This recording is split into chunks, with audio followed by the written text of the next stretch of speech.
Hey, what's going on, everyone? My name is Teodrose Fikremariam. I'm the editor and the co-founder of the Guion Journal. So this is a special broadcast of sort. For the third time in as many weeks, we have broken yet another story. And this is, by the way, these stories that I'm breaking, it's not like I'm, going out and talking to people at the NIH and talking to people at, at the FDA.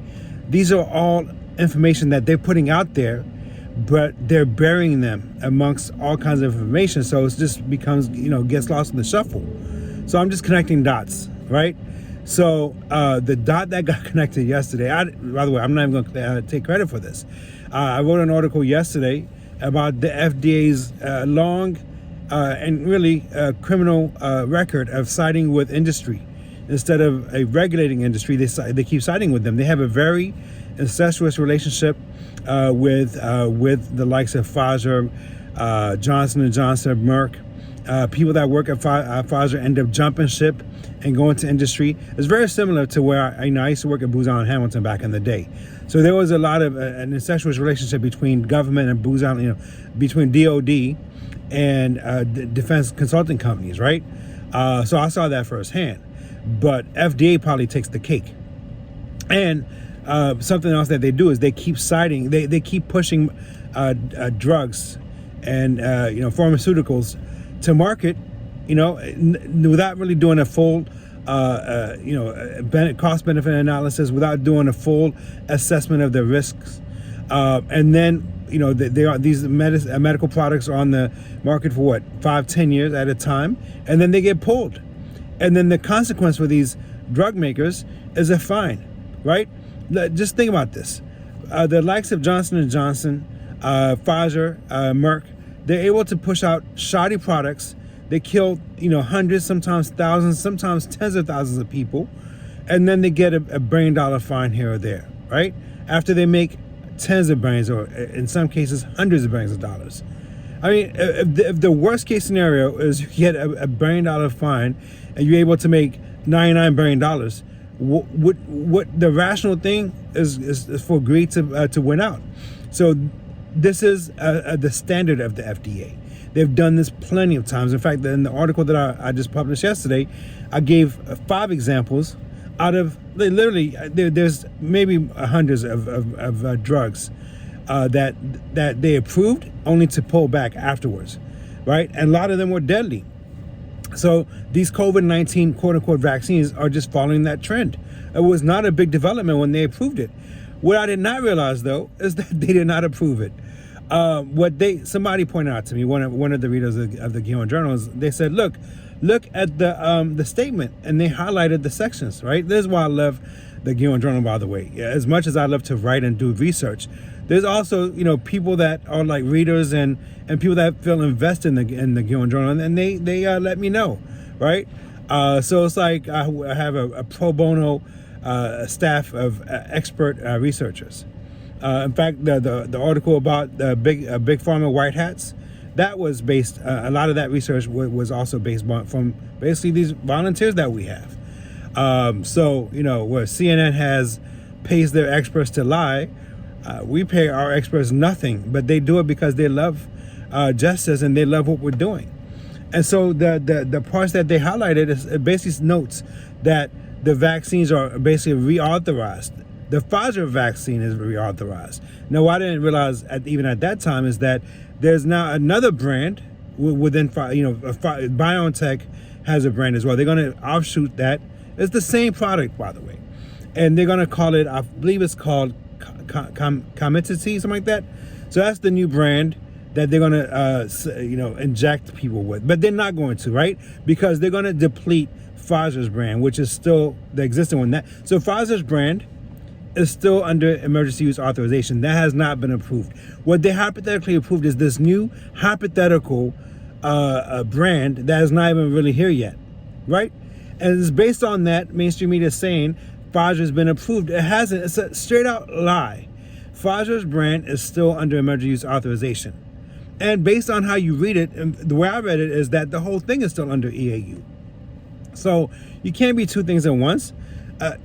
Pfizer, Moderna, all of them, they're still undergoing clinical trials until at least April 15th of 2022.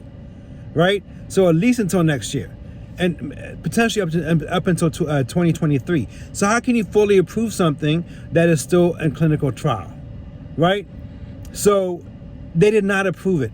The only reason, what they've done effectively yesterday, is that they gave it a facade of approval, so that now Joe Biden and Kamala and the government writ large can now go to businesses and say, hey, listen, this is not fully approved. Go out here and enforce vaccine mandates. And in fact, they've already done this, by the way. They've already, the DOD has already said that we're not going to mandate military folks, even though these vaccines are still experimental, because they're still in clinical trial until 2022, right? So it doesn't matter what gimmick that you come up with, but at the foundation of it is it was not fully approved. It's just another lie. It's another lie. So this is, at the very beginning of this broadcast, I said that this is now the third major story. The first one was Dr. Robert Malone and his statement, his warning. By the way, Dr. Malone is the inventor of the technology that is instrumental in the COVID-19, the mRNA, quote unquote, vaccines, right? The way that they inject them. And he came out and said, it looks like this is what we're seeing is the beginning stages of antibody dependent enhancement, or ADE. If you don't know what that is, it's effectively where your body starts attacking, your immune system starts attacking your body or your organs. This is what AIDS is. That's why ADE, AIDS, effectively the same thing, right? This is nothing new, by the way. This risk, mRNA vaccines have been, quote unquote, vaccines have been around for the past 20 years. mRNA itself was discovered in 1961. And then what they discovered it every time that they injected mRNA as a vaccine into animals, specifically ferrets and cats, is that, initially they would acquire antibodies, right? Good news. But then down the line, when they get they call it, challenged, or when they reacquire COVID-19, they get reinfected, they all died, right? This is what I've been fearing all along. By the way, I do not want to be proven right about this. I have family members that are fully vaccinated. The last thing I want is to be proven right about this. I pray it doesn't happen. I pray that these quote unquote vaccines are safe and effective. We know that they're not, based on where they're at right now, right? So the threat is that if people start catching COVID-19 again after they've been injected, which now we know, I've known this all along. The COVID-19 vaccines do not prevent you from catching COVID-19 or passing it on. So you're still susceptible, right? They call it, they make it seem like this because of the Delta variants. Even that's a lie, because the only way they can determine whether or not somebody has a Delta variant is through genomic sequencing. You have to take that sample back to a lab.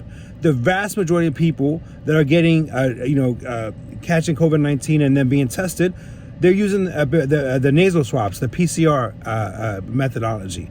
You can't determine whether or not somebody has a Delta variant or not based on that. So they're lying about the fact that 80% of cases are not Delta variant. There's no way for them to know.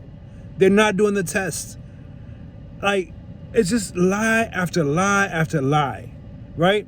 So the threat is, if people start catching COVID-19 after they've been vaccinated, quote unquote vaccinated, God forbid that they start developing antibody-dependent enhancement. We're looking at a potential global holocaust. And that is what Dr. Malone affirmed, that it looks like we began to see the onset of ADE. And if that could explain why in the UK, 62% of the people that are passing away are from COVID-19 are fully, 40% are fully injected. I was about to say fully infected. I say there's a Freudian slip. Fully injected, and 62% have at least one jab. These are the people that are dying from COVID-19. In Israel, the same story. And now we're going to see the same thing in America. So if ADE becomes a thing, think about this. Let's just say 5% of the people develop COVID-19. And past study was 100% passed away. Based on the animals anyways. So now let's just say 5%. 5% of 160 million people, right? just do a quick math on that. That is more close to 80 million. Right? No, actually, I take it back. 8 million. My math is off all of a sudden. It's close to 10 million people. It's 8.5 million people. And then if you extrapolate that to 3.2 billion people, 5% of that globally. So like I said, we're looking at potentially a global Holocaust. So that was the first story that went viral. The second one was because of that story that I wrote about Dr. Malone's statement about ADE. Somebody forwards me a screenshot. On NIH's website, they actually affirm the specific statement was that there's a specific and significant risk of antibody-dependent enhancement, and anyone that's getting quote-unquote vaccinated needs to be told that there's risk, right? And that's on the NIH's website. Guess what NIH did? Nothing. They told nobody about the risk about antibody-dependent enhancement. Nobody knows about this, right?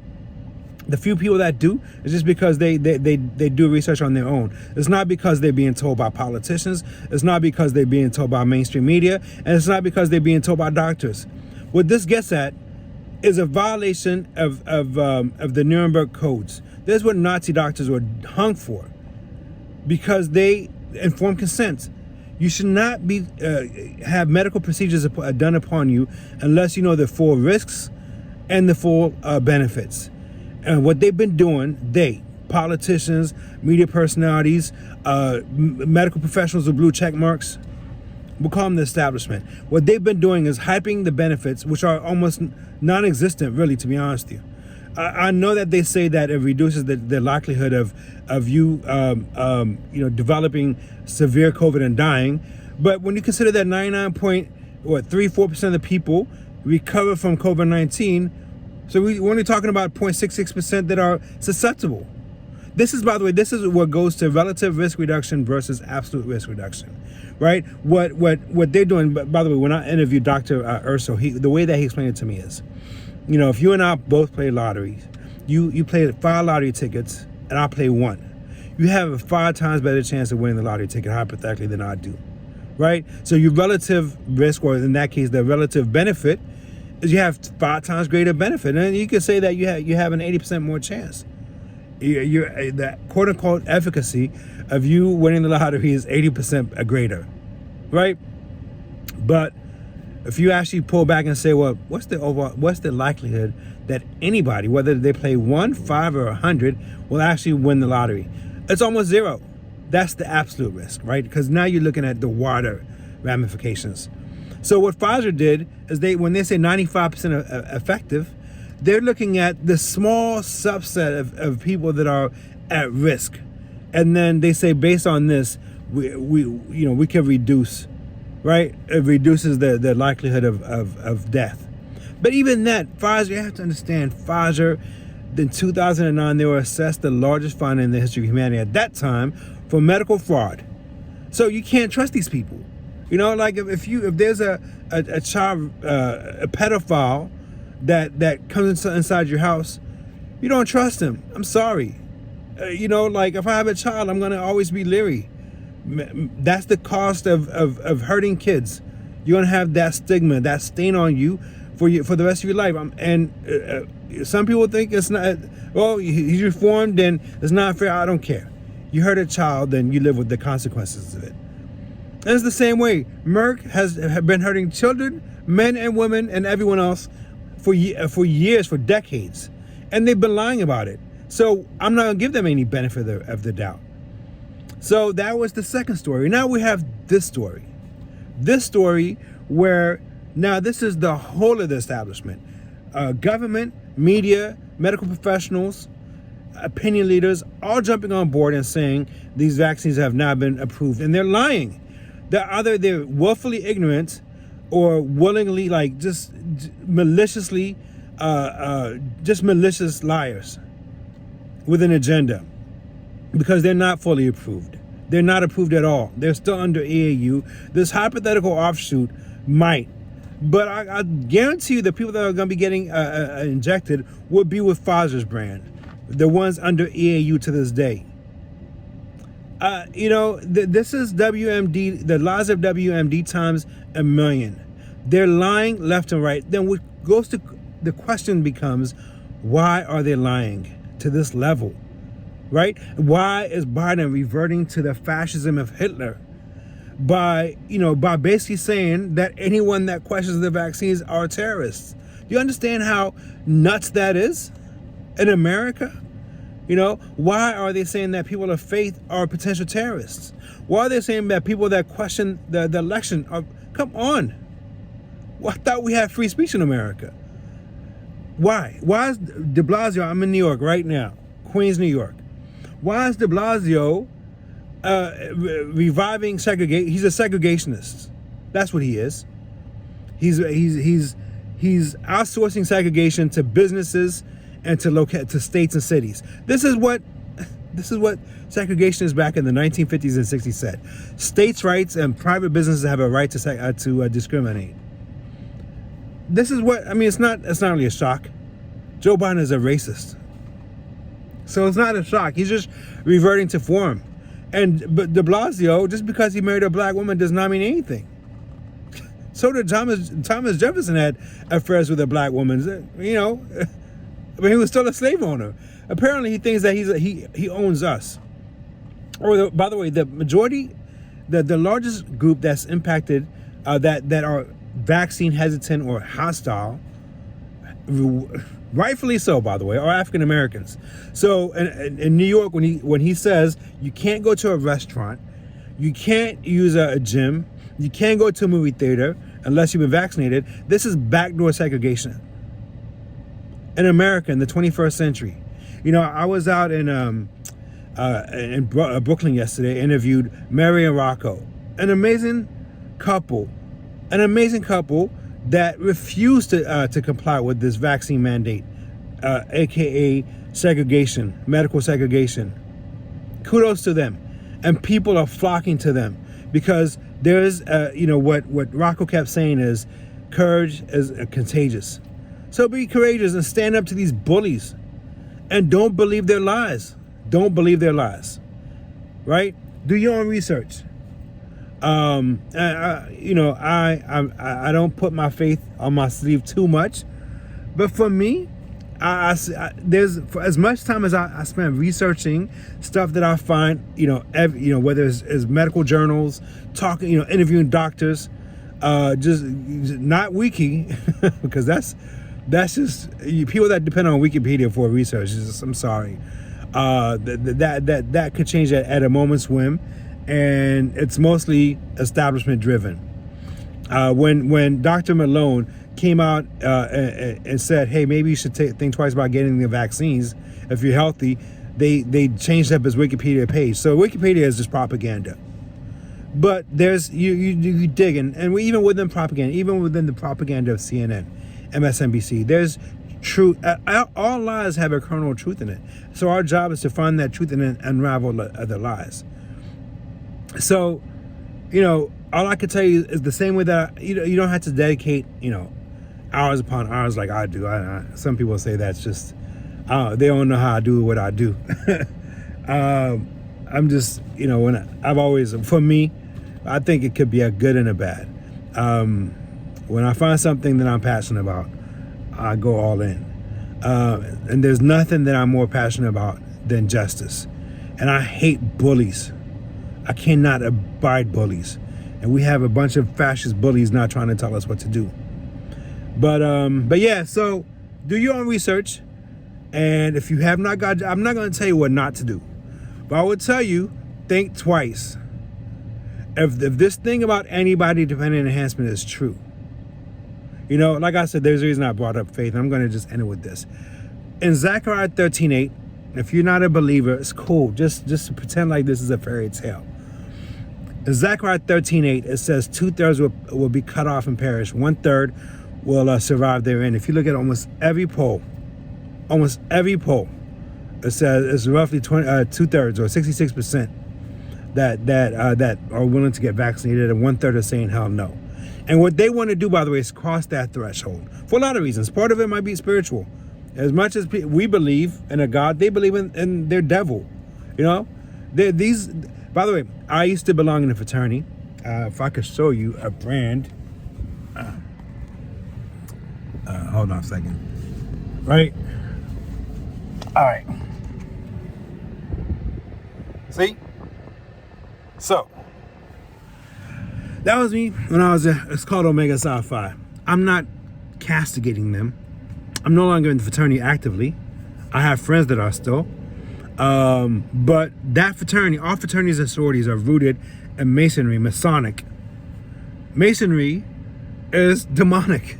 Not Masons like the regular folks that you see having meetings. I'm talking the root of it. The root of it. You know, I'm not talking about the people that go to these lodges. They don't know. They the same way that they use fraternities and sororities as a public image relation, as public relations, right? We go out here, sweep streets, feed homeless, have condom drives, and clean the highways. These are like part of the mandates that we have. We're supposed to do these community service. So we do that, we make them look good. But there's a core group, very tiny core group, that are truly Luciferian, and they believe in, when they say in God we trust on that dollar, it's not the God that we believe in. Trust me that. There's these people are trying to remake this world in their image, right? This is even spiritual as well. The devil wanted to remake the world in his image. These people are trying to remake the world in their image, right? And so whether or not the time that's been talked about since the beginning of time is upon us, only God knows. I don't know that. I'm just a husband. I read that in Zechariah 2. It says, when that time comes, nobody claims to be a prophet, or else there's going to be tribulations that come. I'm just a husband and a writer. That's all I am, and a father. But if that time is now, right?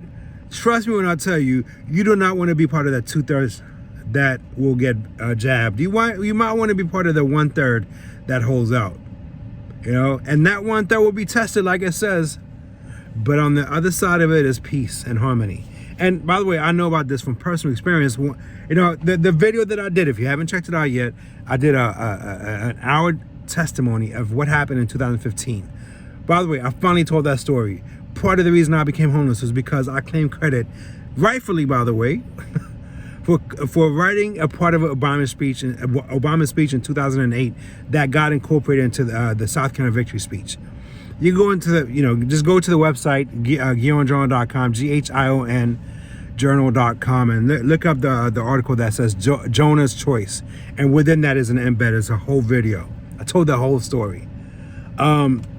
The reason I bring that up is because tribulation, as hard as it is, 2 years of homelessness was hard, but on the other side of it is a blessing. I went from homeless. God restored me, right? I lost everything, just like Job lost everything. But now everything that I lost was returned to me. I'm making more money today than I was before I became homeless. I'm married, I have a child, and I have a purpose. I had none of those when I was making 6 figures at Busan Hamilton. I was miserable. So if you're part of that 1/3 that's going to hold out, because through tribulation will come joy. If you're part of the 2/3, I'll just pray. I don't say these things to put stress in your heart. At the end of the day, only God knows the ultimate ends of these things. I also believe, as much as what's written, I also believe in the power of the mind. So keep a positive energy and keep a positive mind. And ultimately, whatever comes may come. I just hope and pray that we, as human beings, stop idolizing these serpents who are choking us, and that we honor each other instead of bashing each other, and for the sake of defending these political idols who keep lying to us like they did today. All that said, again, my name is Teodrose Fikremariam. If you want to read more of my work, just go to GionJournal.com. That's GHION journal.com. Like what you write on. And follow me on Twitter. It's Teodrose, TEODROSC _FIKRE. All right. Thank you, everyone. Peace and God bless.